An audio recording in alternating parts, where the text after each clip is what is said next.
Salve para você que não é gado! O sistema nos doutrinou de várias formas, sobretudo através dos filmes, da mídia e da escola, para que nós criássemos uma imagem engessada e estereotipada do totalitarismo. Por um lado, associando democracia e liberdade à ideia de liberalismo, e por outro lado, associando o totalitarismo a ideologias coletivistas, ou seja, ao comunismo e ao nazifascismo, que são ideias opostas ao sistema.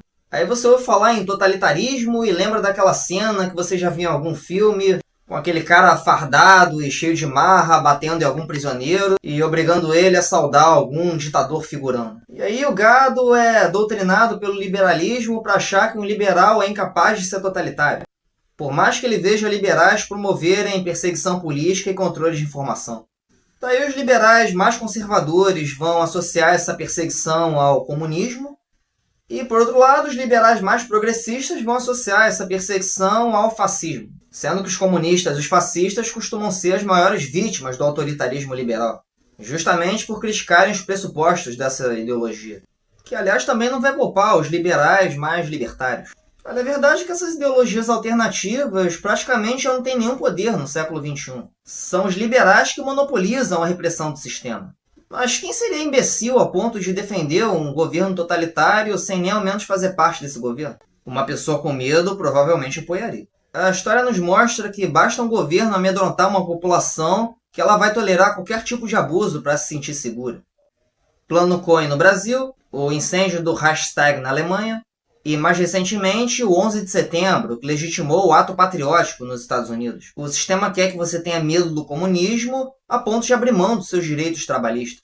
O sistema quer que você tenha medo do fascismo a ponto de deixar os bancos internacionais e as multinacionais controlarem a economia do seu país. O sistema quer que você tenha medo do terrorismo e do islamismo a ponto de apoiar o assassinato de crianças na Palestina. E o sistema quer que você tenha medo do Putin a ponto de ser conivente com o genocídio de russos no sul da Ucrânia pelo Batalhão Azov. E eu não estou falando que você deva concordar ou apoiar essas ideias ou esses governos. Eu só estou falando que quem tem poder para prejudicar a sua vida são os agentes do sistema financeiro ocidental, e não aqueles que estão combatendo esse sistema.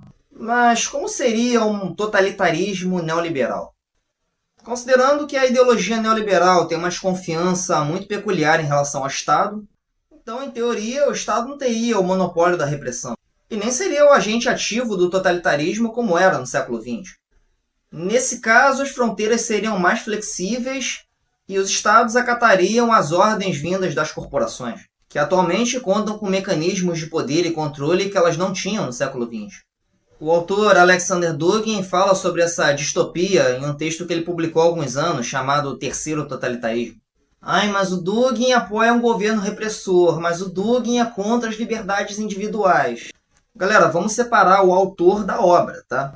Aqui eu não estou falando do cidadão Alexander Dugin, nem das escolhas pessoais dele. Aqui eu estou falando sobre as ideias dele e as críticas que ele faz ao Ocidente moderno. E você não precisa ser pró-Putin para conhecer essas críticas e muito menos para concordar. Então, segundo esse texto, os liberais argumentam que o liberalismo seria a antítese do totalitarismo, porque ele coloca a identidade individual acima da identidade coletiva, pelo menos na teoria. Mas, por outro lado, o conceito de indivíduo também é um conceito social.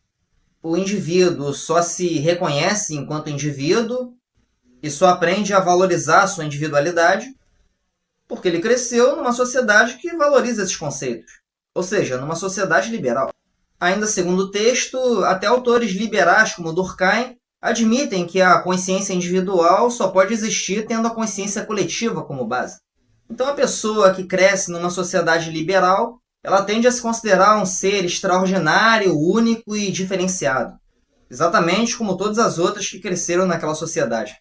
Lembra daquele meme do Buzz Lightyear na prateleira da loja de brinquedos? Então o Estado liberal ele tende a exigir que todos os seus cidadãos sejam liberais e vai tentar impor sua lógica sobre eles por todos os meios possíveis, exatamente como faziam o primeiro e o segundo totalitarismo, ou seja, o Estado comunista e o Estado fascista. Mas o que isso tem a ver com as ações do STF e com os cancelamentos que têm sido promovidos nos últimos anos? Não faço a menor ideia. E se você gostou desse vídeo, então deixe seu like, se inscreva no nosso canal, compartilhe nas suas redes e fique ligado no isentão.